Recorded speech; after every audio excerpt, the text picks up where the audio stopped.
The saloon doors swung open with a familiar creak, and Zelda Thompson braced herself for another night of forced smiles and wandering hands as the evening crowd of miners and cattlemen began filling the Red Dust Saloon in Muskogee, Oklahoma Territory, this humid July evening in 1887.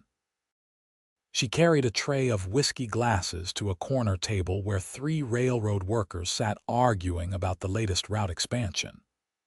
Her black morning dress, now faded to a dusty gray after 2 years of constant wear, swished around her ankles as she moved efficiently between tables. The dress was all she had left of her former life, back when she was a respectable wife and mother, before cholera took Robert and left her with 2 hungry children and a mountain of debt from his failed general store. "Another round, sweetheart," one of the men called out, his hand reaching for her waist. Zelda stepped smoothly away, her practiced movement appearing almost accidental as she collected their empty glasses. "Right away, sir," she said, her voice steady though her stomach churned. This was the dance she performed every night, staying just friendly enough to earn decent tips, but distant enough to maintain what little dignity she had left. The other saloon girls, the ones who worked upstairs, often told her she was foolish for limiting herself to serving drinks. The money was better up there, they said, but Zelda had her children to think about. 7-year-old Emma and 5-year-old Thomas deserved a mother they could respect, even if that meant going hungry some nights. She returned to the bar where Sal, the owner, was pouring drinks with the efficiency of a man who had been doing this for 30 years. He was not an unkind man, just a practical one. He paid her $3 a week plus tips, which was barely enough to pay the rent on their single-room shack and keep her children fed. The debt collectors had stopped coming around once they realized there was nothing left to take. "Table 6 needs service," Sal said without looking up. "And smile, Zelda. The customers like a happy face." She nodded and arranged her features into something approximating pleasantness, though her feet ached in her worn boots and exhaustion pulled at every muscle. She had been up since dawn doing laundry for Mrs. Henderson, then spent the afternoon mending clothes for the tailor's wife. By the time she walked Emma and Thomas to Mrs. Garrett's house for the evening, she was already running on fumes. But the children needed to eat, and the landlord did not accept excuses instead of rent. The night wore on in its usual pattern of noise and smoke, and the constant vigilance required to avoid trouble. Around 9 o'clock, the doors opened again, and a man walked in who immediately caught Zelda's attention, though she could not say exactly why. He was tall, probably in his late 20s, with sun-weathered skin and dark hair that needed a trim. His clothes were dusty from travel, but she noticed they were well made, and his boots, though scuffed, were of good quality leather. He carried himself with a quiet confidence that was different from the usual bravado of the men who frequented the Red Dust. He took a seat at a small table near the window, away from the rowdier crowd gathered around the card games. When Zelda approached with her tray, he looked up at her with eyes that were a startling shade of green, and something in his gaze made her suddenly conscious of how she must look, worn and faded like her dress. "What can I get you, sir?" she asked, falling back on the professional courtesy that served as her armor. "Just a beer, thank you," he said, and his voice was deep and steady. "And maybe some information if you have a moment." "Information costs extra in these parts," she said, attempting a lightness she did not feel. "But I suppose I can spare a minute." He smiled at that, a genuine expression that reached his eyes. "Fair enough. I am looking for work, cattle work preferably. I heard there might be ranches hiring around here." Zelda considered him. The Morrison Ranch might be hiring. "They are expanding their herd. It is about 10 miles west of town. The Caldwell spread might need hands too, but I would try Morrison first. Old man Morrison is fair, from what I hear. I appreciate it, he said, reaching into his pocket. For a moment, Zelda tensed, but he only pulled out coins for the beer. I am Nathan Lancaster, by the way, just came up from Texas. Zelda Thompson, she replied, then wondered why she had given her real name when most of the girls used false ones. Welcome to Muskogee, Mr. Lancaster. I will get your beer. As she walked back to the bar, she felt his eyes on her, but not in the way she was used to. There was no assessment of her figure, no calculation of what she might be willing to do for money. It was more like curiosity, perhaps even concern, though that seemed foolish. Why would a stranger be concerned about a saloon woman? She brought him his beer and moved on to other tables, but she found herself aware of his presence throughout the night. He nursed that single beer for over an hour, not joining the card games or trying to engage the working girls in conversation. He simply sat and observed, occasionally jotting something in a small notebook he pulled from his jacket. Around 11, a commotion broke out near the poker table. One of the minors, a man named Dutch Harris who was known for his mean temper when drunk, was accusing another player of cheating. Voices rose, and Zelda saw the flash of a knife in Dutch's hand. Before Sal could move from behind the bar, Nathan was there, his hand firmly on Dutch's wrist. "Easy now," he said, his voice calm but carrying an authority that made others step back. "No need for that. Why do not you let me buy you a drink and we can talk this through like reasonable men?" Dutch was drunk enough to be belligerent, but not so far gone that he could not recognize the strength in Nathan's grip or the quiet warning in his eyes. After a long moment, he lowered the knife and allowed Nathan to guide him to the bar. "Sal, a whiskey for my friend here," Nathan said, keeping his tone easy and friendly despite the tension still crackling in the air. He stayed with Dutch, talking to him in low tones until the miner's anger dissipated into maudlin complaints about the unfairness of his luck. Zelda watched this exchange with growing interest. Most men in the saloon would have either ignored the fight or joined in. This Nathan Lancaster seemed cut from different cloth entirely. When the crowd finally began to thin around midnight, Nathan settled his bill and stood to leave. He paused by Zelda as she was collecting glasses from an empty table. "Thank you for the information about the ranches," he said. "I will ride out to Morrison's place tomorrow." "I hope you find what you are looking for," she said, meaning it more than she usually did when she spoke to customers. He tipped his hat to her, a gesture that seemed almost antiquated in its courtesy. "May I ask you something, Mrs. Thompson, and please tell me if I am overstepping?" She stiffened slightly. "What is it? You do not seem like you belong here," he said quietly, his eyes kind. "I do not mean that as an insult. I just get the sense that you are doing what you have to do, not what you want to do." "Am I wrong?" For a moment, Zelda considered brushing him off with a sharp retort or a practiced line about minding his own business. But there was something in his directness, in the genuine quality of his concern, that disarmed her. "You are not wrong," she said finally, "but wanting something different and having it are two different things. I have children to feed and rent to pay. This is what I can do." Nathan nodded slowly. "How old are your children?" 7 and 5, a girl and a boy, and their father, dead these 2 years. Cholera. "I am sorry," he said, and she believed he meant it. "That must be hard, raising them alone." "It is what it is," Zelda said, her voice firm despite the sudden tightness in her throat. She was not used to people acknowledging her struggles with kindness rather than judgment or opportunity. "I do what I must." "That is admirable," Nathan said. "More than you might think." "Well, I will let you get back to your work. Good night, Mrs. Thompson." "Good night, Mr. Lancaster." She watched him leave, then shook her head and returned to clearing tables. It did not do to read too much into a stranger's kindness.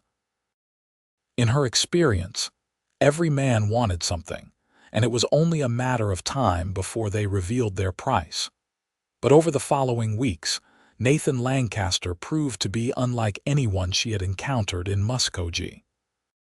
He got the job at Morrison's ranch and became a regular fixture in town, though he only came to the saloon occasionally, always ordering a single beer and never causing trouble.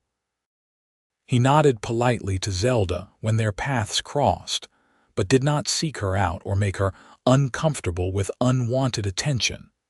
She learned things about him from the gossip that flowed through the saloon like whiskey. He was good with horses, had a reputation for being fair and honest, and kept mostly to himself. He had been a ranch foreman down in Texas, saved his money, and was looking to eventually buy his own land. Some of the women in town had set their caps for him, but he remained politely unattached. It was a Saturday afternoon in late August when their paths crossed in a way that would change everything.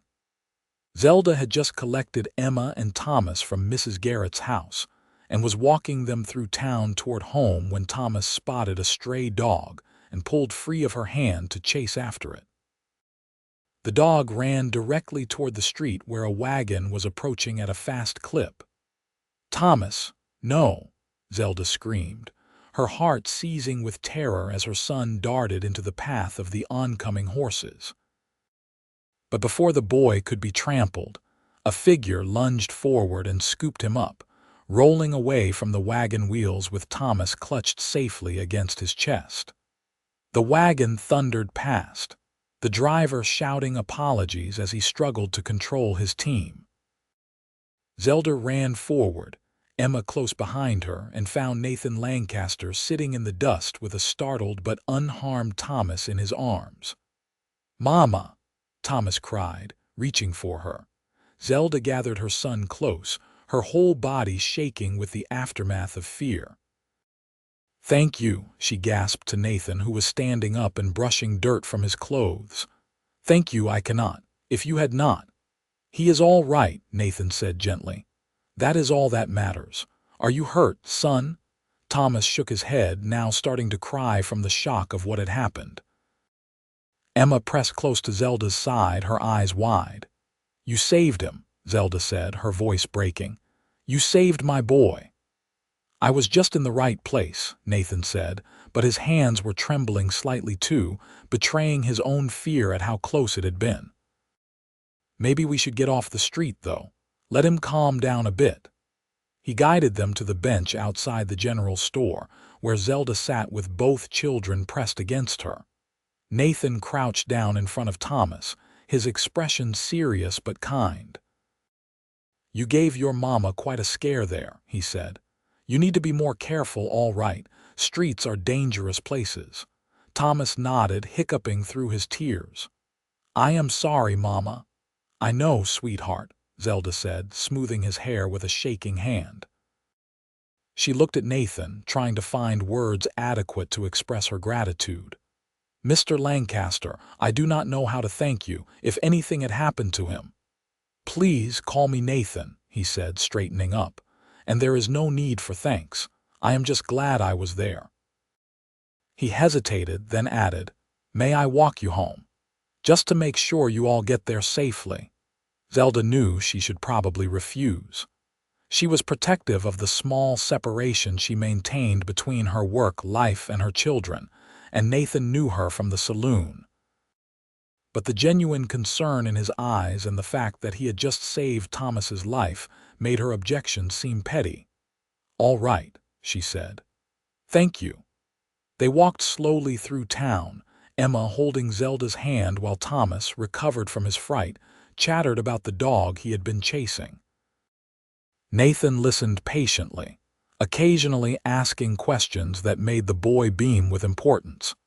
When they reached the shabby little shack Zelda called home, she felt a flash of embarrassment at its condition.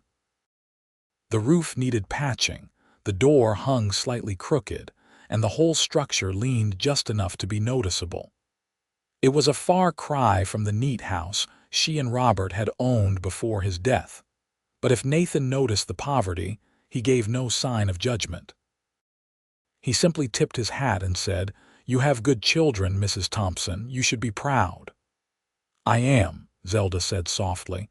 "And please call me Zelda. I think you have earned that right." He smiled at that. "Then Zelda it is. Will you be at the saloon tonight?" "I work every night except Sundays," she said. "Then I hope to see you there," he said. "Maybe I can buy you a coffee sometime when you are not working, if that would be all right." Zelda blinked in surprise. "You want to have coffee with me?" "I do," Nathan said simply.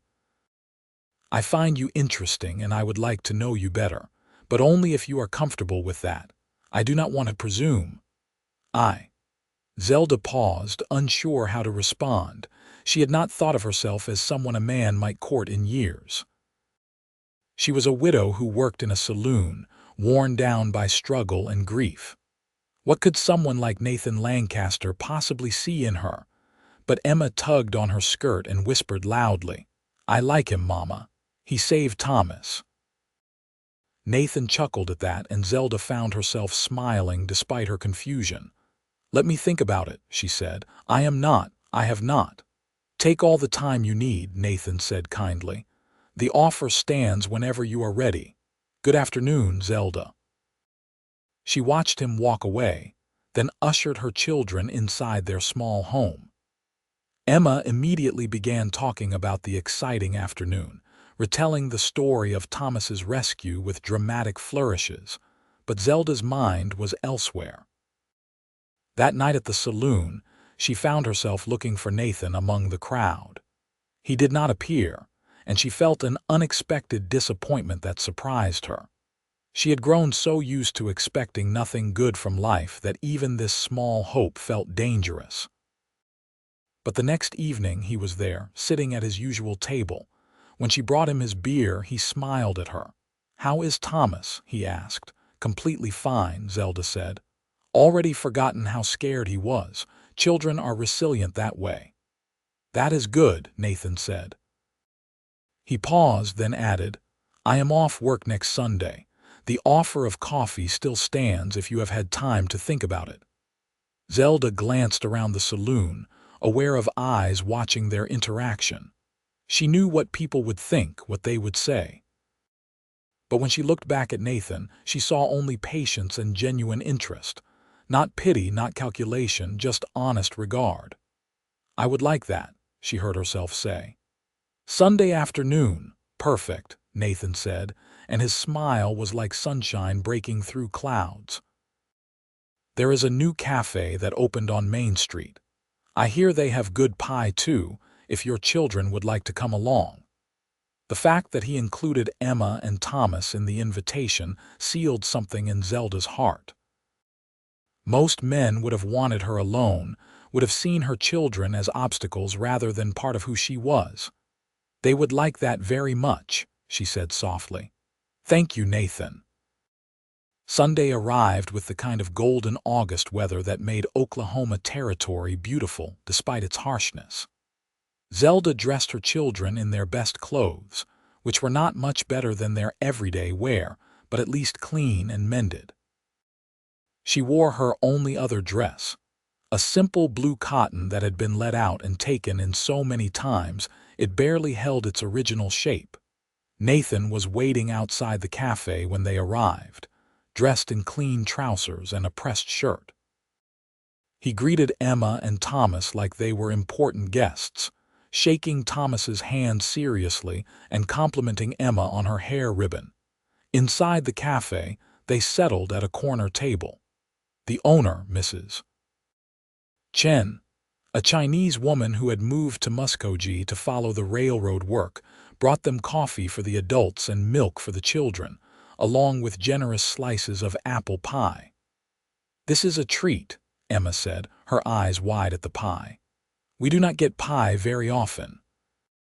"Emma," Zelda said, embarrassed, but Nathan just laughed. "Then we will have to make sure you get it more often," he said. "Every child should have pie regularly. It is practically a law." Thomas giggled at that, and soon both children were chatting with Nathan as if they had known him for years. He asked them about their interests, told them stories about horses and cattle that had them hanging on every word, and treated them with a respect that Zelda rarely saw adults afford to children. Watching him with Emma and Thomas, Zelda felt something shift inside her. It had been so long since anyone had cared about her children's happiness, had seen them as more than just burdens she carried. Nathan's kindness was not performative or designed to impress her. It was simply who he was.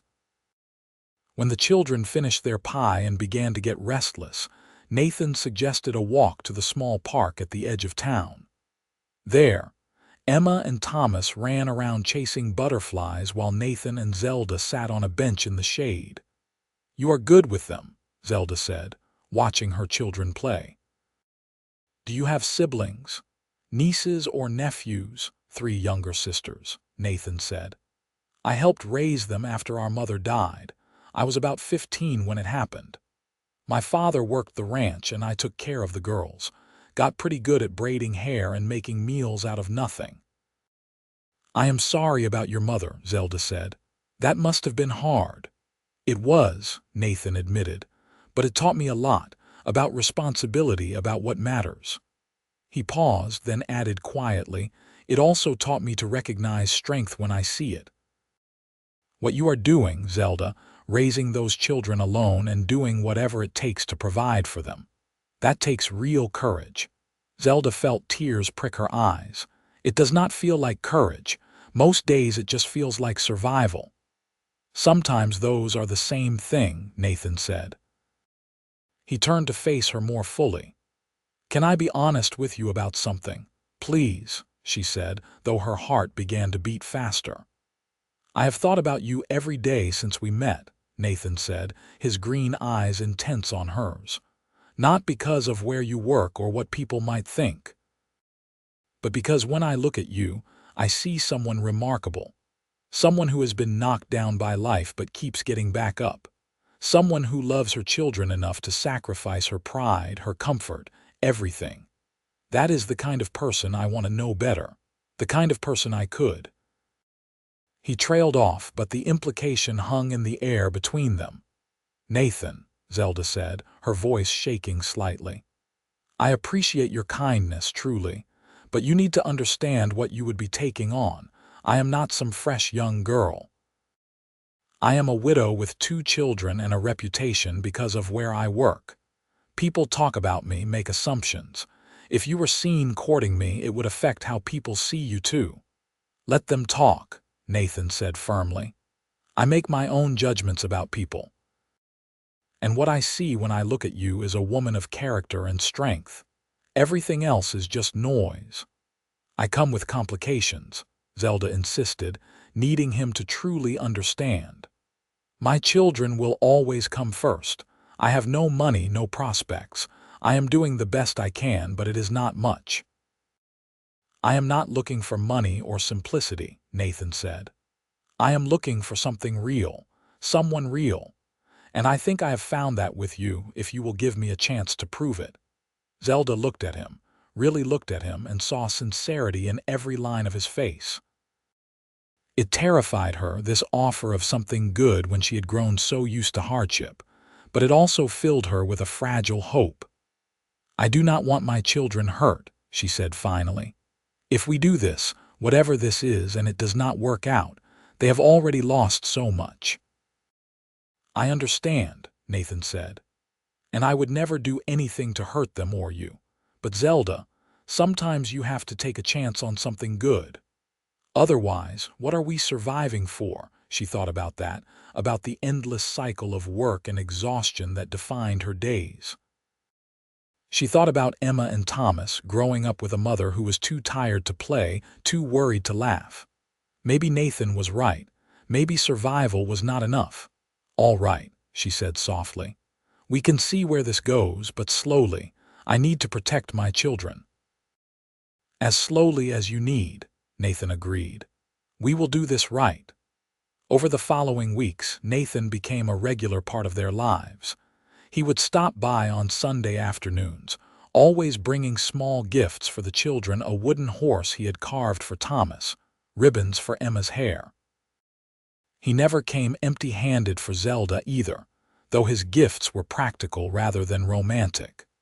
A new pot to replace her dented one, good leather for resoling her boots, flour and sugar when he noticed her supplies running low. He never made her feel like charity, though. Instead, he framed it as his investment in their future, a future he spoke about with increasing confidence. He wanted to buy land, he told her, maybe start his own ranch. He had been saving for years, living simply and putting aside every spare dollar.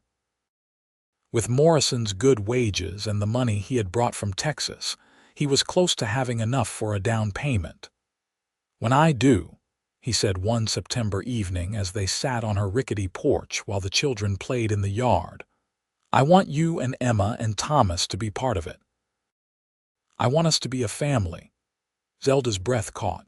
"Nathan, that is a big step." "I know," he said, taking her hand in his.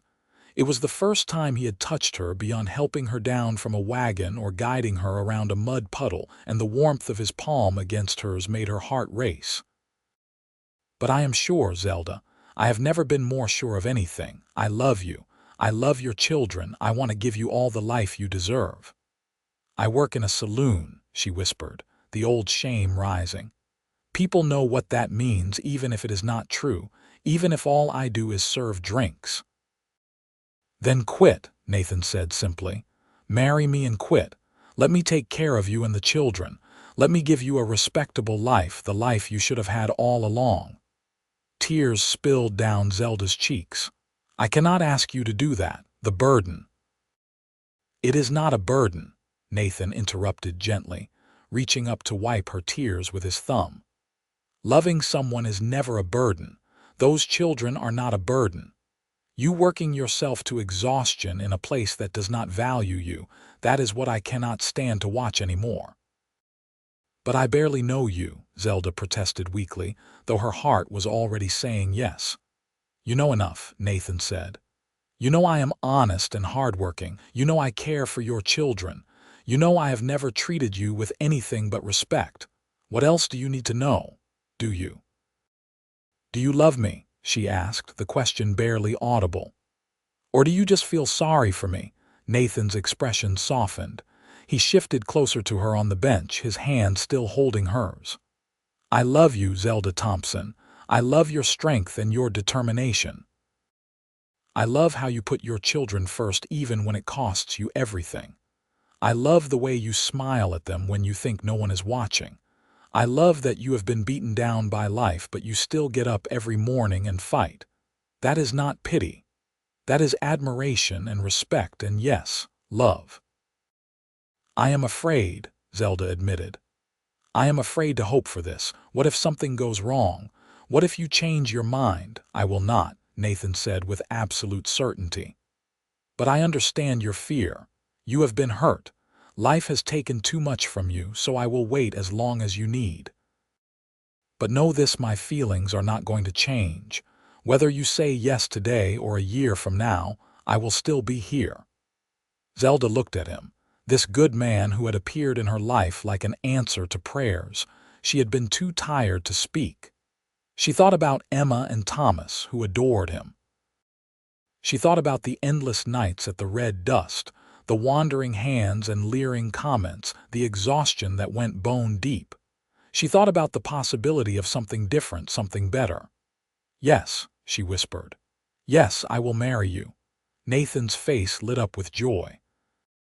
He pulled her close, wrapping his arms around her in an embrace that felt like coming home. Zelda buried her face in his shoulder and let herself cry, releasing years of pent-up fear and loneliness. "When?" Nathan asked when she finally pulled back, wiping her eyes. "How soon can we do this?" "I need to give Sal notice," Zelda said, her mind already racing with practical concerns. "And we need to figure out where we will live. My shack is barely big enough for 3, let alone 4. "I have been staying in the bunkhouse at Morrison's," Nathan said. But old man Morrison mentioned he has a foreman's cottage that has been sitting empty. It is small but sturdy with 2 bedrooms. I could ask him about letting us use it until I can buy our own place. That would be. Zelda paused, overwhelmed by how quickly her life was changing. That would be wonderful. They told Emma and Thomas that evening. The children's reactions erased any lingering doubts Zelda had. Emma threw her arms around Nathan's neck, chattering about how she had always wanted a papa again, while Thomas asked seriously if Nathan would teach him to ride horses. "I will teach you everything I know," Nathan promised the boy, "but you have to promise me you will be careful and always do what your mother says." "I promise," Thomas said solemnly. The next day, Zelda gave her notice at the Red Dust. Sal was not surprised. "I figured you would leave sooner or later," he said, counting out her final wages. "You never really fit here anyway. Too respectable, even in that worn-out dress." "This Lancaster fellow, he is treating you right." "He is," Zelda said. "Better than I deserve." "You deserve plenty," Sal said gruffly. "Do not let anyone tell you different. You worked hard and kept your dignity. That is worth something." Nathan went to speak with Morrison, and to both their relief, the rancher was agreeable to letting them use the foreman's cottage. Morrison, a widower himself, seemed touched by their story. "You are a good man, Lancaster," he said, clapping Nathan on the shoulder. "Taking on a widow and her children, giving them a proper home. We need more men like you in this territory. The cottage is yours as long as you need it." They were married the following Sunday by the circuit preacher who came through Muskogee once a month.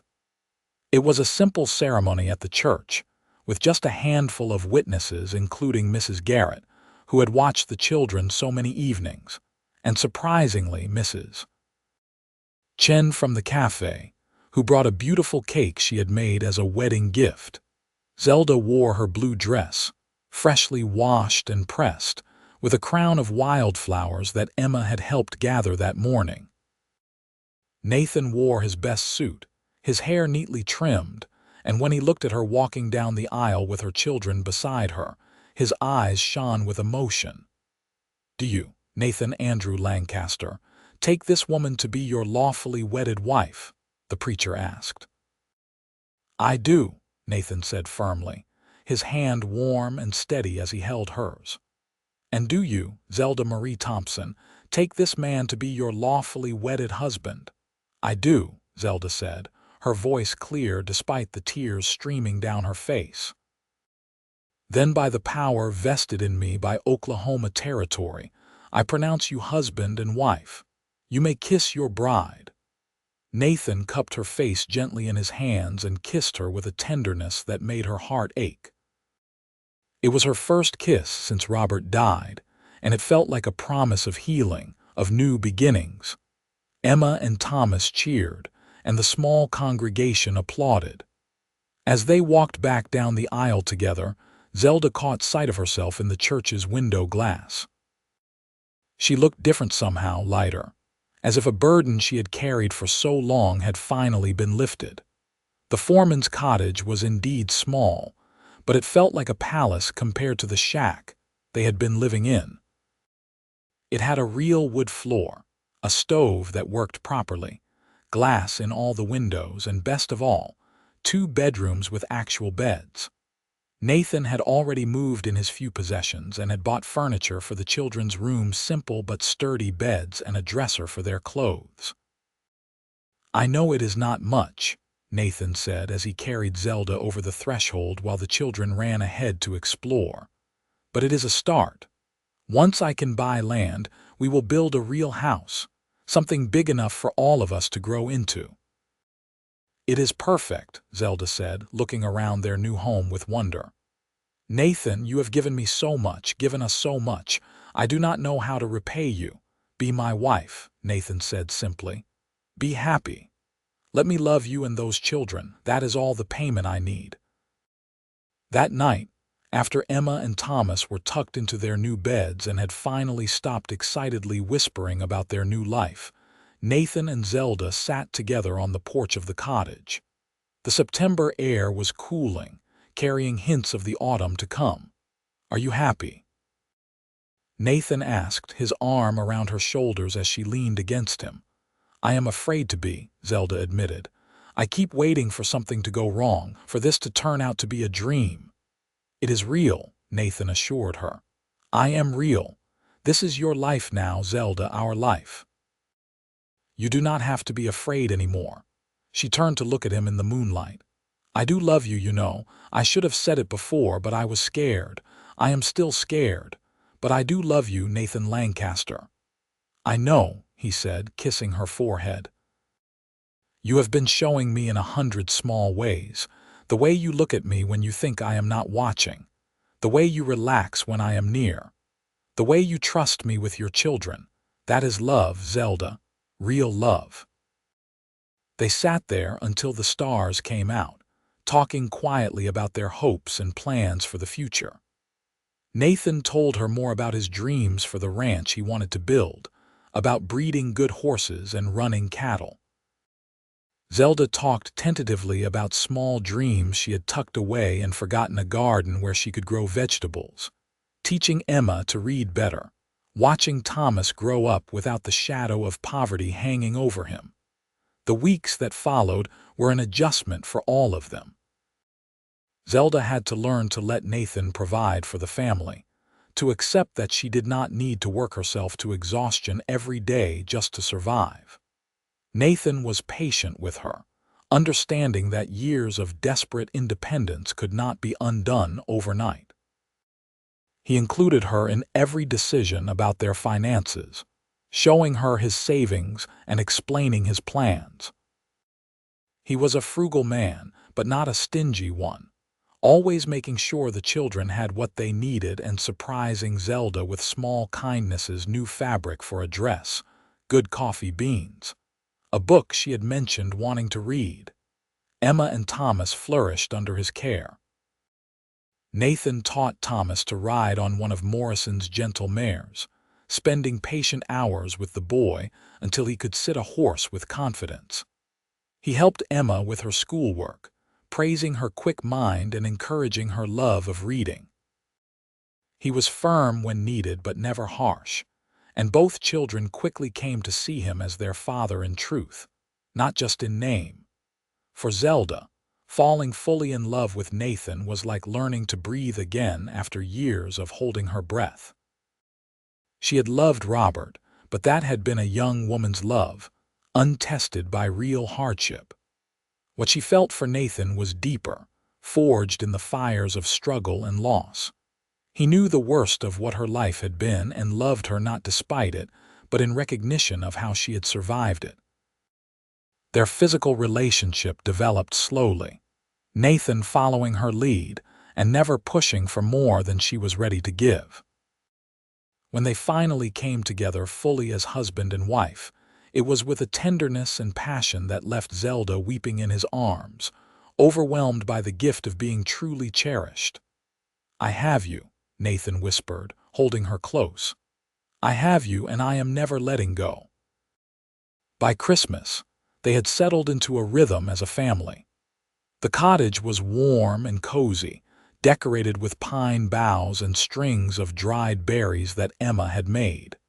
Nathan had bought a small turkey for their dinner and even found peppermint sticks for the children. On Christmas morning, Emma and Thomas woke to find gifts Nathan had made and bought a beautiful doll with a china face for Emma and a toy wooden gun holster set for Thomas. But the best gift was the one Nathan gave Zelda in private, before the children woke. It was a small leather pouch containing gold coins, his savings, slowly accumulated over years of hard work. "I have enough now," he said quietly. "Enough for a down payment on land. I have been looking at a piece about 15 miles west of here. Good water, good grass. Morrison says he will give me a recommendation with the land office, maybe even sell me some starter cattle at a fair price." Zelda stared at the gold coins, understanding what they represented. This was the dream Nathan had been working toward for years, the future he had planned for himself. And now he was sharing it with her and her children. "Are you sure?" she asked. "This is your money, your dream. You do not have to." "It is our dream now," Nathan interrupted. "Yours, mine, Emma's, Thomas's. That is what family means, Zelda. We build the future together." In early January of 1888, Nathan filed a claim on 320 acres of Oklahoma Territory land. The property had a natural spring that fed into a small creek, rolling grassland perfect for cattle, and a stand of timber that could be used for building.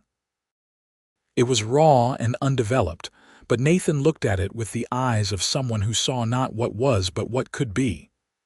"Our home," he said, standing with Zelda on a small rise overlooking the land. "What do you think?" "I think it is beautiful," Zelda said honestly. The vast openness of the prairie had always intimidated her a little, but seeing it through Nathan's eyes, she began to understand its possibilities. "It will take time," Nathan warned. "We will need to build a house, dig a well, put up fencing. I will keep working for Morrison for now, save more money, but maybe by next winter we can move out here permanently." "We have time," Zelda said, taking his hand. "We have the rest of our lives." They began work on the ranch that spring. Nathan used his days off and evenings to start clearing land and marking out where the house would stand. He designed it himself, sketching plans for a sturdy 2-story structure with 4 bedrooms, a large kitchen, and a real parlor. "4 bedrooms?" Zelda asked, looking at the drawings. "That is a lot for the 4 of us." Nathan looked at her with a slight smile. "I am hoping we might expand the family eventually, if that is something you would want." Zelda felt a flutter of something she had not experienced in years, hope for the future mixed with the possibility of joy.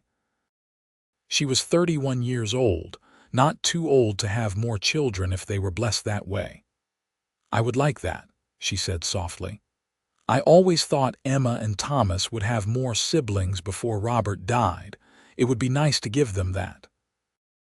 Morrison proved to be more than generous in helping Nathan get started. He sold him 10 head of good breeding cattle at half the market price, and even donated some lumber from his own land for the house construction. Other ranchers in the area, hearing about the young family starting fresh, pitched in with advice and sometimes labor.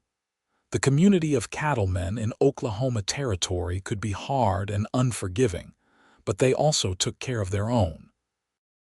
Nathan's reputation for honest dealing and hard work had earned him respect, and by extension, that respect now covered Zelda and the children. By summer, the frame of the house was up. Nathan worked on it every spare moment, sometimes with help from ranch hands who had become friends, sometimes alone in the long twilight evenings.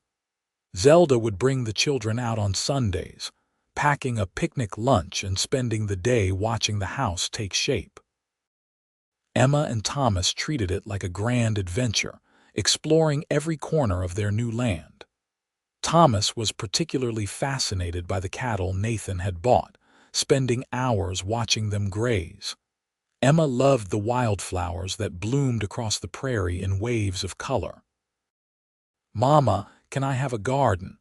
Emma asked one Sunday as they sat eating lunch in the shade of the partially built house. Nathan said maybe I could grow vegetables and flowers.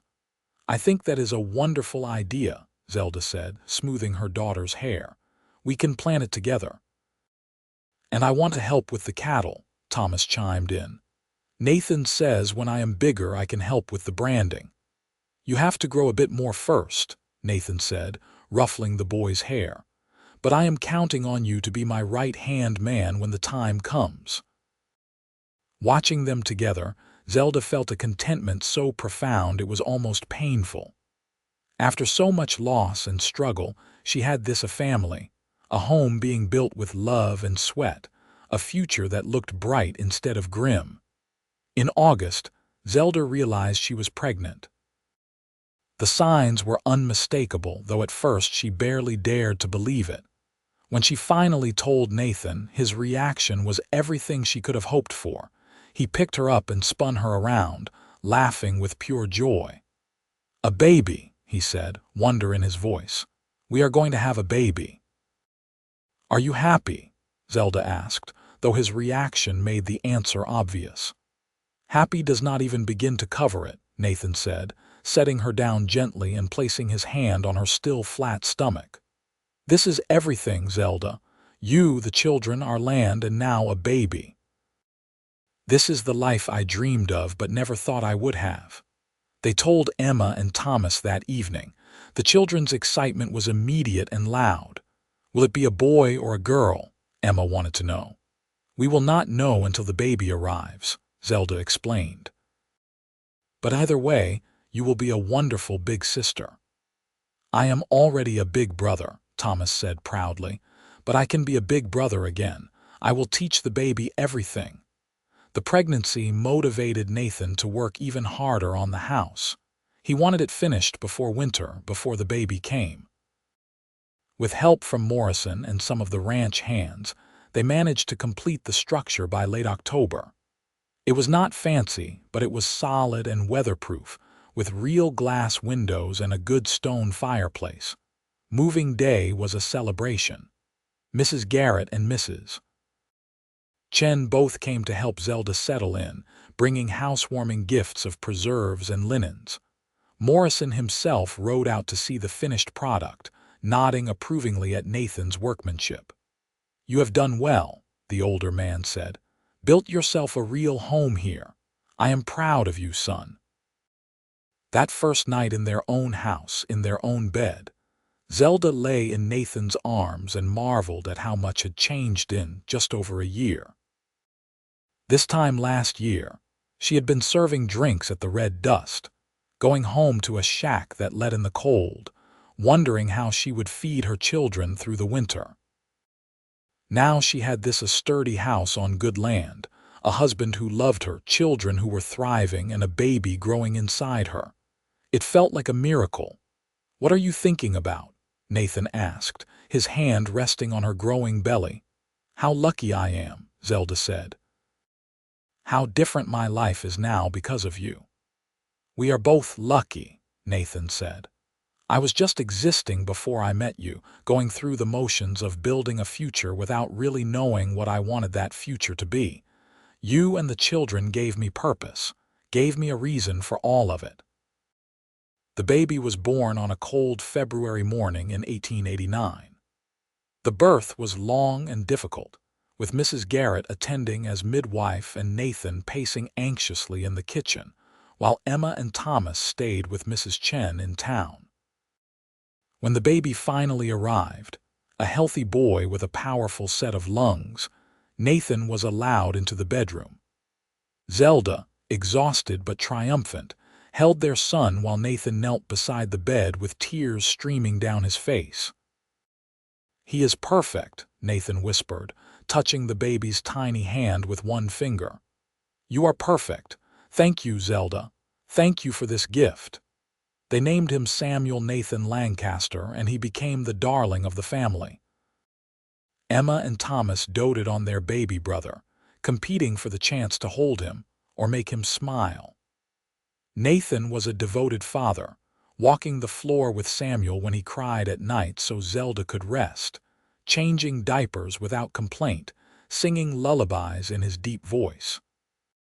That spring, Nathan bought more cattle and hired his first ranch hand, a young man named Peter who had worked with him at Morrison's. The ranch was beginning to turn a small profit, enough that Nathan felt confident in their future. "I was thinking," he said one evening as they sat on their porch watching the sunset while Samuel slept in Zelda's arms. "We should give the ranch a proper name. It is more than just land now. It is our legacy, what we will leave to our children." "What kind of name?" Zelda asked. "I was thinking about how we started," Nathan said. "How you were alone and struggling, and how we found each other. How we built something good out of hard times. What about Hope Springs Ranch? because of the spring on the property, but also because of what this place represents. Hope Springs, Zelda repeated, testing the words. I love it. It is perfect. They had a sign made and hung it at the entrance to their property. Hope Springs Ranch. It was a statement of faith in the future, a reminder of how far they had come. The years that followed were full of the hard work that came with building a ranch, but they were also rich with joy. In 1891, Zelda gave birth to twins, a boy and a girl they named Daniel and Grace. The house that had seemed so large suddenly felt perfectly sized for their growing family. Emma, now 11, was a tremendous help with the younger children.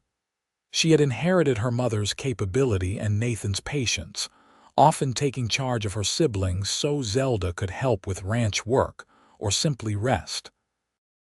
Thomas, at 9, was already working alongside Nathan with the cattle, showing a natural talent for ranching that made Nathan proud. The ranch continued to grow and prosper.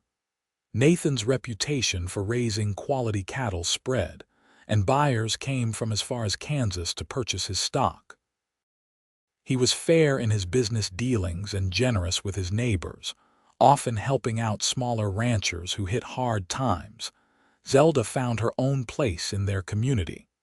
She was no longer the worn woman who worked at the Red Dust, but the respected wife of a successful rancher. She joined the church committee, hosted gatherings at Hope Springs, and became known for her kindness to those who were struggling, always remembering her own time of desperation. One afternoon in the summer of 1893, a woman came to the ranch looking for work.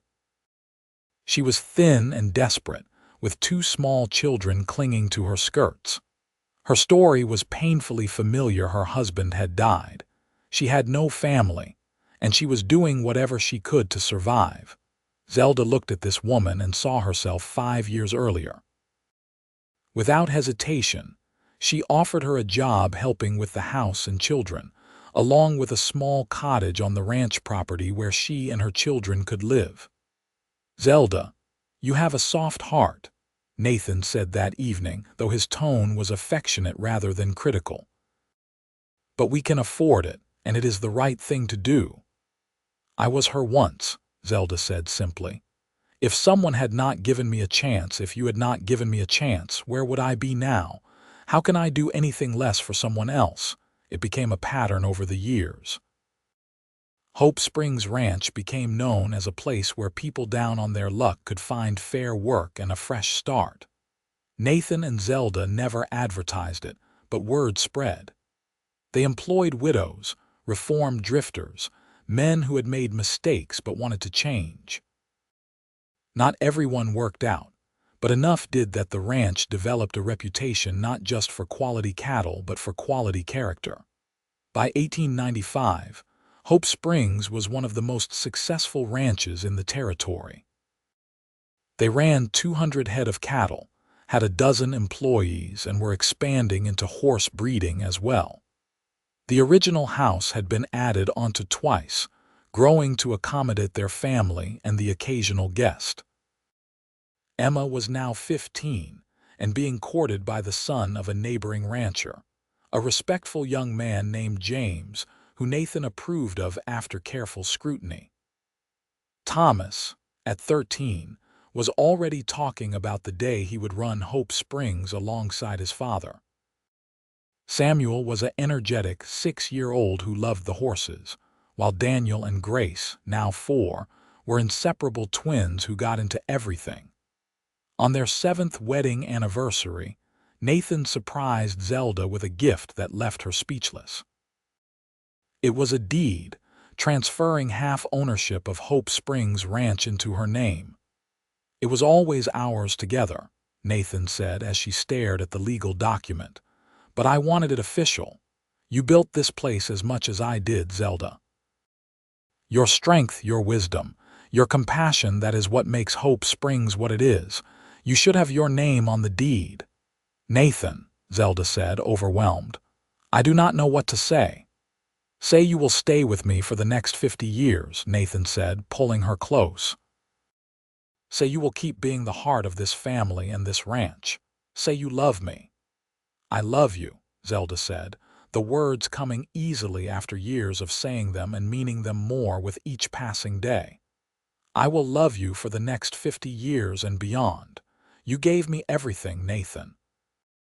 A respectable life, a family, a future. You saved me. We saved each other, Nathan corrected gently. I was just going through the motions before I met you. You gave my life meaning, gave me a family to build for. We are partners in this, Zelda. Always have been. That night, after the children were in bed, they sat on their porch as they had done countless times before. The Oklahoma sky was huge above them, brilliant with stars. You ever think about those early days? Zelda asked, leaning against Nathan's shoulder. When we first met. Sometimes, Nathan admitted. I think about that first night I saw you in the red dust, looking so out of place. I think about the day Thomas almost got hit by that wagon and how terrified I was that I would not reach him in time. I think about our wedding day and how beautiful you looked even in that old dress. I think about them too, Zelda said. But mostly I think about how lucky I was, that you walked into that saloon at exactly the right moment. That you saw something in me worth loving when I could barely see it myself. I saw what was always there, Nathan said. Strength and courage and love. You just needed someone to remind you of it. They sat in comfortable silence, the sounds of the ranch settling down for the night around them. In the distance, cattle lowed softly. Closer by, one of the horses whinnied in the barn. Inside the house, their children slept safely in their beds. We should have more, Zelda said suddenly. More what? Nathan asked. More children, Zelda said. I know we have 5 already, but I am only 37. We could have 1 or 2 more fill up those last bedrooms. Nathan laughed, the sound full of joy. You want more chaos in this house. More noise and mess and worry. I want more love, Zelda said simply. More laughter. More of what makes life worth living. Is that foolish? It is perfect, Nathan said, kissing her temple. You are perfect. And yes, if we are blessed with more children, we will welcome them gladly. They were indeed blessed. In 1896, Zelda gave birth to another son they named Robert, after her first husband. It was a gesture Nathan suggested, understanding that honoring her past did not diminish their present. He was the father of your children, Nathan said, when Zelda expressed surprise at his suggestion. He deserves to be remembered, and maybe it will help Thomas and Emma to have that connection to him. Emma married James in the summer of 1897, a beautiful ceremony held at Hope Springs with half the territory in attendance. Zelda watched her daughter exchange vows and thought about how different Emma's future would be from her own past. Emma was marrying a good man with her eyes open and her family's full support, starting her adult life with every advantage Zelda had lacked at that age.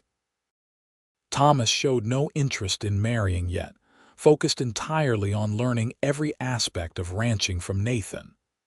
The two of them were inseparable, working side by side from dawn to dusk. Nathan was teaching him not just practical skills but the philosophy that had made Hope Springs successful: fair dealing, hard work, and compassion for those less fortunate. In 1899, Zelda gave birth to their last child, a daughter they named Faith. At 41, Zelda knew this would likely be her final baby, and she cherished every moment with Faith in a way she had not been able to with her earlier children, when survival had taken precedence over savoring. Our last little one, Nathan said, holding Faith with the practiced ease of a father who had done this many times. Hard to believe we started with just you, me, Emma, and Thomas. Now look at us. 7 children, Zelda said, still marveling at it. A successful ranch, a good life. Sometimes I still cannot believe it is real. "It is real," Nathan assured her, "and it is yours. You have earned every bit of it, Zelda. Never forget that." The turn of the century brought changes to Oklahoma Territory. There was talk of eventual statehood, of modernization and progress. The wild days of the frontier were fading into memory, replaced by established communities and infrastructure. Hope Springs Ranch adapted with the times. They added windmills for water, bought modern equipment, even installed a telephone line in 1902. But the core values Nathan and Zelda had built the ranch on remained unchanged: hard work, integrity, and compassion. Their children grew and thrived. Emma had 3 children of her own and lived on the neighboring ranch with James. Thomas married a schoolteacher named Sarah in 1903 and brought her to live at Hope Springs, where they occupied one wing of the now sprawling house. Samuel showed an aptitude for horse training that led Nathan to expand that aspect of the business. Daniel and Grace, now 12, were still inseparable, and both showed talent for working with cattle. Robert at 7 was the family comedian, always making everyone laugh, while little Faith at 4 was her father's shadow, following Nathan everywhere. On a warm September evening in 1904, 17 years after that first meeting in the Red Dust Saloon, Nathan and Zelda stood on their porch watching the sunset. They had been married for 16 years, and Zelda was now 46 while Nathan was approaching 39. "Do you remember what you said to me that first night?" Zelda asked. "When you asked about work at the ranches?" "I remember everything about that night," Nathan said. "I remember thinking you were the most beautiful woman I had ever seen, even though you looked exhausted and sad. I remember wanting to know your story, to understand what had put that expression in your eyes." "I was so broken then," Zelda said softly. "I could not see past the next day, the next meal for my children. I had no hope left." "But you kept going anyway," Nathan said. "That was what impressed me most. You were at the end of your rope, but you did not quit. You did what you had to do to survive." "And then you came along," Zelda said, taking his hand. "You saw past the saloon girl to the woman underneath. You offered me not just help but respect. A chance at a real life." "I offered you what you deserved," Nathan corrected. "What you always deserved, but circumstance had denied you. I just happened to be in a position to provide it." They stood in comfortable silence, watching as the sun painted the sky in shades of orange and pink. In the barn, they could hear Thomas talking to the horses. From inside the house came the sounds of Sarah preparing dinner while the younger children played. "I was thinking," Nathan said after a while, "we have been so blessed, Zelda, more than I ever imagined possible. Maybe it is time we gave back even more." "What did you have in mind?" Zelda asked. "A foundation," Nathan said. "Something official. To help widows and their children get back on their feet. We could provide loans for starting businesses, scholarships for education, maybe even housing assistance. We have the resources now. Why not use them to help others the way I wish someone had been there to help you before things got so desperate?" Zelda felt tears prick her eyes. After all these years, Nathan still thought about her struggles, still wanted to ease the suffering of others facing similar hardships. "That is a beautiful idea," she said. "We could call it the Hope Foundation to match the ranch." "Perfect," Nathan agreed. "We will work out the details, set it up properly. Maybe Emma and Thomas can help run it, make it a family endeavor." The Hope Foundation was established in 1905, funded by profits from the ranch and managed by the Lancaster family. It started small, helping a handful of widows in the local area, but word spread quickly.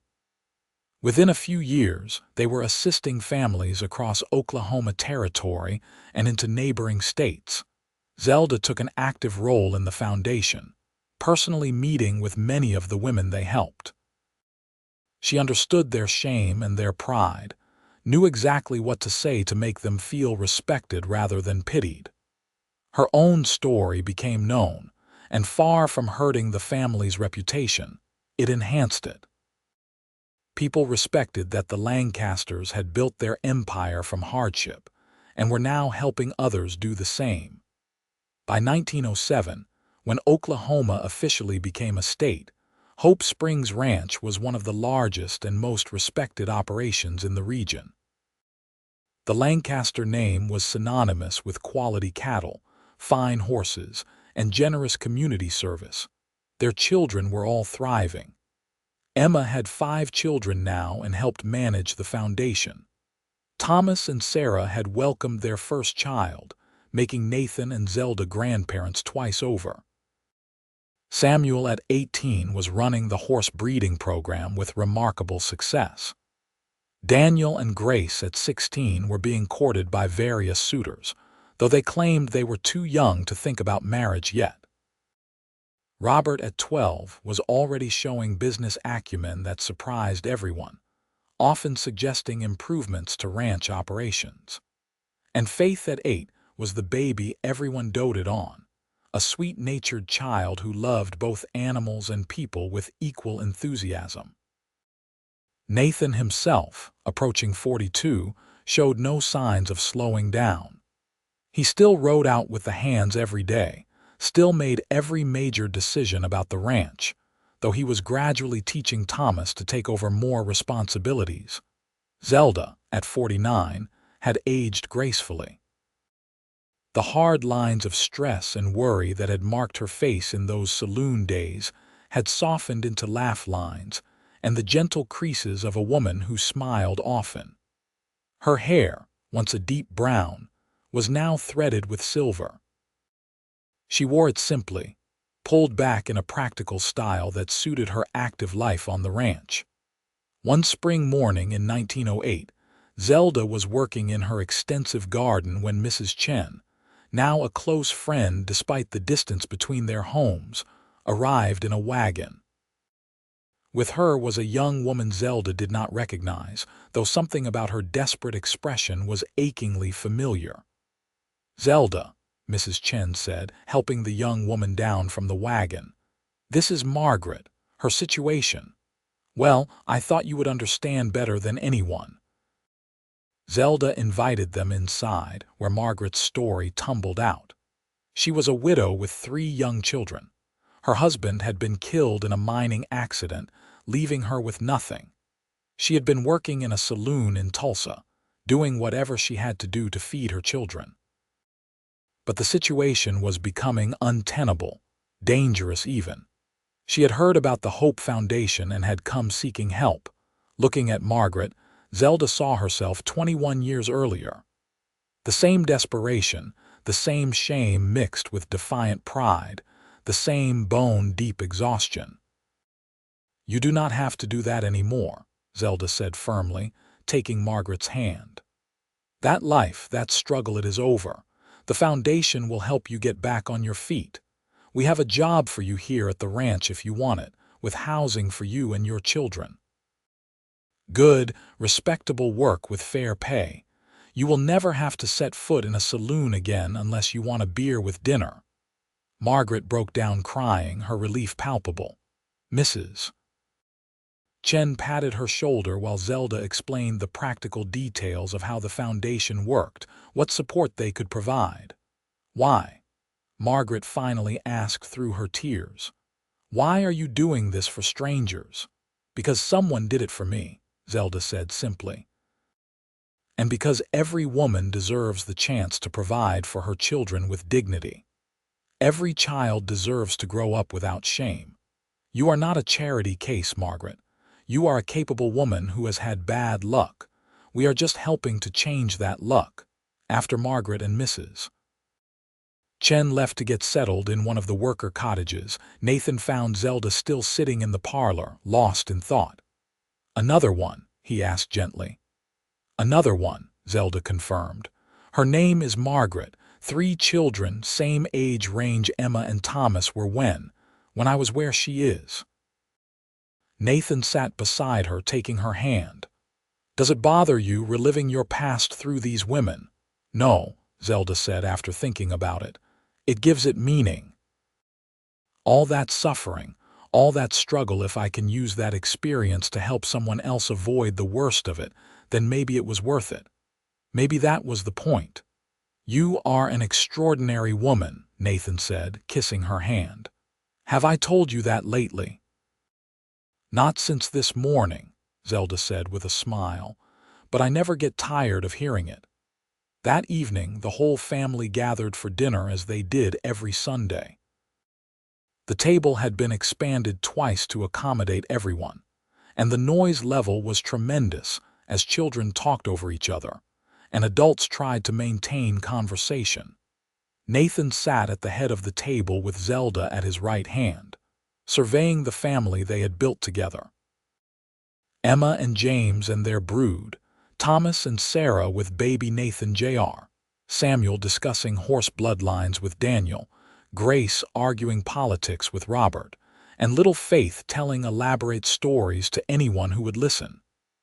"Can I have everyone's attention?" Nathan said, standing up and tapping his glass with a spoon. The noise gradually died down as all eyes turned to him.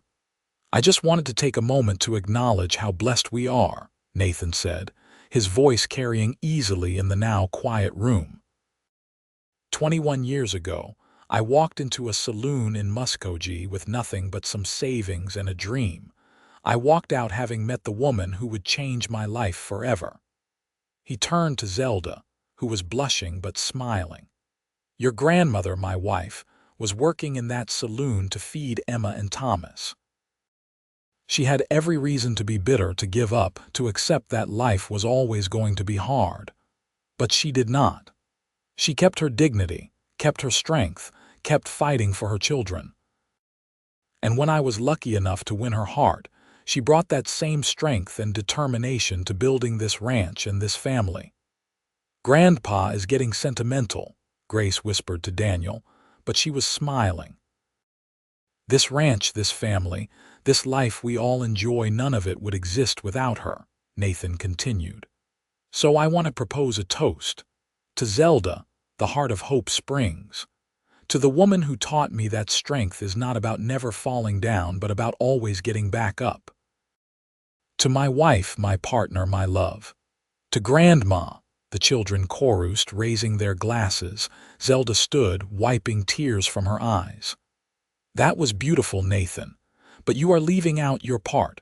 I was surviving before I met you, but I was not living. You gave me that. You saw value in a widow working in a saloon, and you offered me not just help but respect. You gave me and my children a respectable life, a future. You made me believe in love again. So my toast is to you, Nathan Lancaster, the best man I have ever known." After dinner, as the family dispersed to various activities, Nathan and Zelda found themselves alone on the porch again, their favorite spot. "You ever regret it?" Zelda asked. "Taking on a widow with 2 children, all the complications that came with that?" "Never," Nathan said immediately. "Not for 1 second. You and those children, now these children, this whole beautiful chaotic life, it is everything I ever wanted, even when I did not know what I wanted." "I do not remember ever saying thank you properly," Zelda said softly, "for everything you have given me. Every day I wake up in this house, with this family, living this life, it still feels like a dream sometimes." "You thank me every day," Nathan said. "In the way you love our children, in the way you have helped build this ranch into something meaningful, in the way you look at me like I am the answer to your prayers when you are the answer to mine." They sat together as the stars came out, the sounds of their grandchildren playing in the yard drifting up to them. This was peace, Zelda thought. This was what she had been fighting for during those desperate years without knowing if she would ever find it. "Tell me about the future," Zelda said, leaning against Nathan's shoulder. "What do you see for us?" "I see us growing old together," Nathan said. watching our children and grandchildren thrive, expanding the foundation to help more people. Maybe traveling a little, now that the ranch can run without us for a while. I see us sitting on this porch when we are 80, still holding hands, still grateful for every day we have together. That sounds perfect, Zelda said. Although you will only be 73 when I am 80. Then I will sit on this porch with you until I am 82, Nathan said. And beyond, for as long as you will have me. Always, Zelda promised. For always. The years continued to pass, bringing both joy and the inevitable sorrows of life.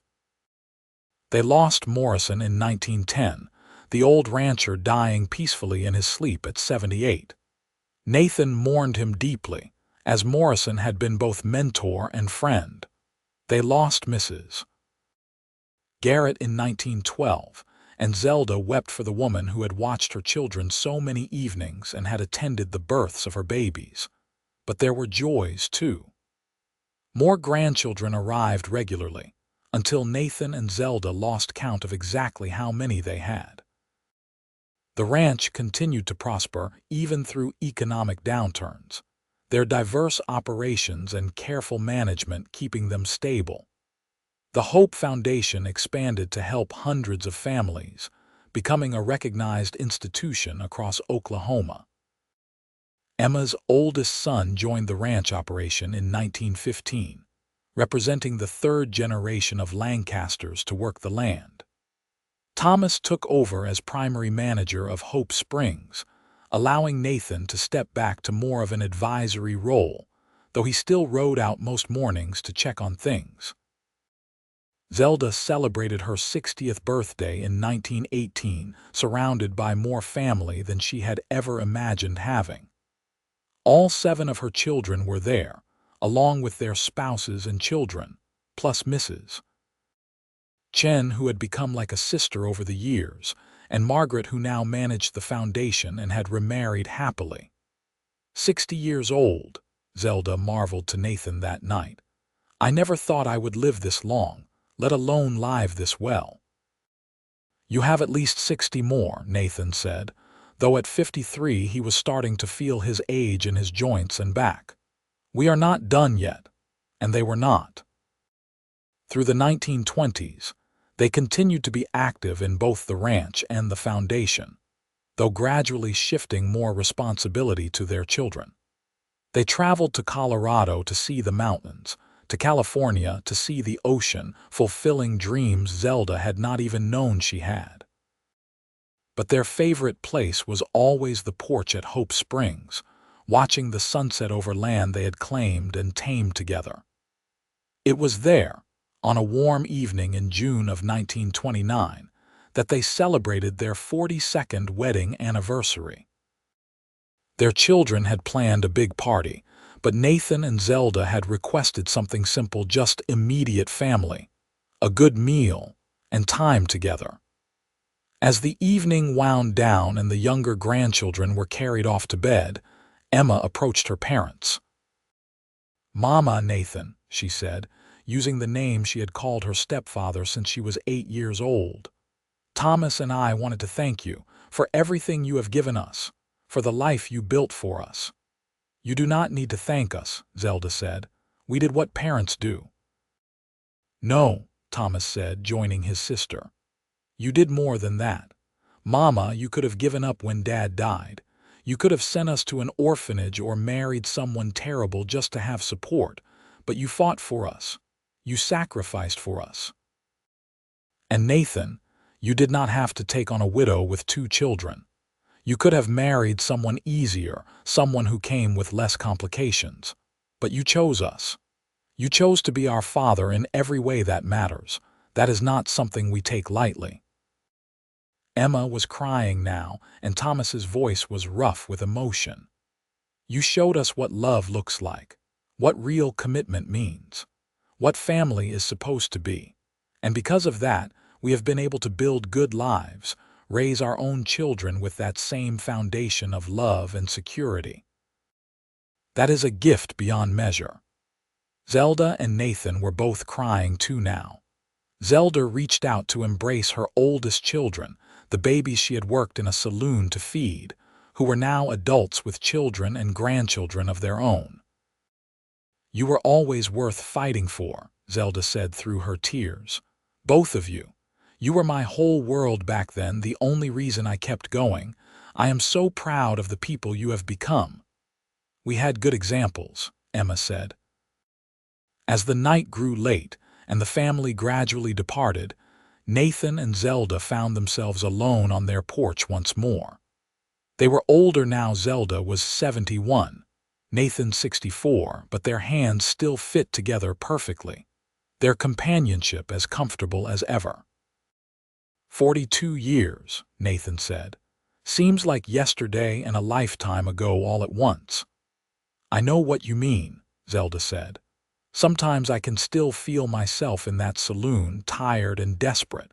Then I look around at all of this and I can hardly believe it is the same life." "It is not the same life," Nathan said. "It is a completely different life. One we built together from nothing but hope and hard work and love. That is the magic of it, Zelda. We did not inherit this or luck into it. We built it ourselves. We did not we?" Zelda said, marveling at it even now. "Two people who could have easily given up, who had every reason to stay stuck, but we kept pushing forward." "You kept pushing forward," Nathan corrected. "I just had the good sense to push forward with you." They sat in silence for a while, watching the stars emerge in the darkening sky. The ranch was quiet around them, settled in for the night. In the distance, a coyote howled, answered by another far away. "You have any regrets?" Zelda asked. "Anything you wish had been different?" Nathan considered the question seriously. "I wish I had met you sooner," he said finally. "I wish you had never had to work in that saloon, never had to struggle the way you did. But if all of that had not happened exactly the way it did, maybe we would not have found each other. Maybe we would not have built this life. So no, I do not think I regret anything. It all led here to this moment, and I would not trade this for anything." "I feel the same," Zelda said. "Even the hard parts had purpose. They made me who I am. They taught me what matters, and they led me to you." "I love you, Zelda Lancaster," Nathan said, the words still carrying the weight they had the first time he said them. "I have loved you for 42 years, and I will love you for however many more we have." "I love you too," Zelda said, "more than I can express." "You gave me a respectable life, Nathan. You gave me everything." "We gave each other everything," Nathan said.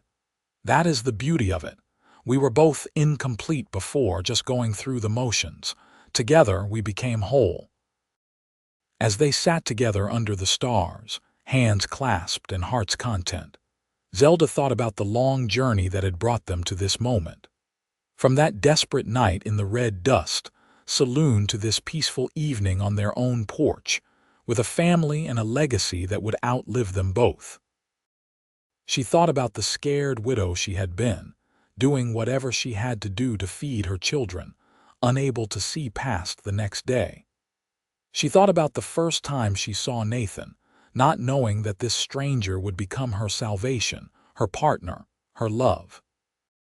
She thought about their simple wedding, about moving into the foreman's cottage, about the first night in their own house on their own land. She thought about each child born, each milestone reached, each challenge overcome together. And she thought about all the women they had helped through the Hope Foundation, each one a reminder of who she had been and how far she had come. That might be the greatest legacy of all, not just the ranch or the family, but the lives they had changed, the hope they had restored. "What are you thinking about?" Nathan asked, noticing her reflective expression. "Everything," Zelda said. "The whole beautiful, messy, miraculous journey of us. How you walked into that saloon and changed my life forever. How you saw me, really saw me, when I was invisible to everyone else. How you gave me and my children a chance at a real life." "You were never invisible," Nathan said. "You shone like a beacon in that dark place, I just had to get close enough to see the light properly." "You are a romantic," Zelda said, smiling. "Only with you," Nathan replied. "Only ever with you." They stayed on the porch until the night grew too cold, then moved inside to the warmth of their home. As Zelda climbed into bed beside Nathan, she felt the same contentment she felt every night, the simple joy of lying beside someone who loved her completely, who had chosen her and her children, and had never wavered in that choice. In the years that followed, they continued their quiet life at Hope Springs. They celebrated their 50th wedding anniversary in 1937, surrounded by 5 generations of family, their children, grandchildren, great-grandchildren, and even one great-great-grandchild. Zelda was 79 by then, Nathan 72, and while age had slowed them down, it had not dimmed their love or their engagement with life. They still managed the foundation, still advised on ranch decisions, still sat on their porch and watched the sunsets. When Zelda passed away peacefully in her sleep in 1940 at age 82, Nathan was holding her hand. She slipped away quietly, surrounded by family, her last words a whispered, "I love you," to the man who had given her everything. Nathan lived 5 more years, cared for by his children and grandchildren at Hope Springs. He spoke often of Zelda, keeping her memory alive with stories of their life together. He died in his favorite chair on the porch in 1945, looking out over the land they had built together. The ranch passed to Thomas, who ran it with the same values his parents had instilled. The Hope Foundation continued, eventually becoming a statewide organization that helped thousands of families over the decades. The name Lancaster became synonymous, not just with successful ranching, but with compassion and community service. And on the mantel at Hope Springs, in a place of honor, sat a photograph from their wedding day, Nathan in his best suit and Zelda in her blue dress, both looking younger but with the same love in their eyes that would sustain them through 53 years of marriage. Below the photograph was a small plaque that read, "Zelda and Nathan Lancaster, founders of Hope Springs Ranch. She gave him purpose. He gave her a respectable life. Together they built a legacy of love." It was a simple summary of an extraordinary love story. The widow who worked in a saloon to feed her family, and the cowboy who gave her a respectable life. But more than that, it was a testament to the transformative power of love, the strength found in partnership, and the beautiful life that can be built when 2 people choose each other against all odds. Their descendants still work the land at Hope Springs, still run the foundation that bears their family name, still tell stories of the great-great-grandparents who started it all. And sometimes, on quiet evenings when the Oklahoma sky turns orange and pink with sunset, you can almost see 2 figures sitting on the old porch, hands clasped, looking out over the legacy of love they built together in this wild and beautiful land.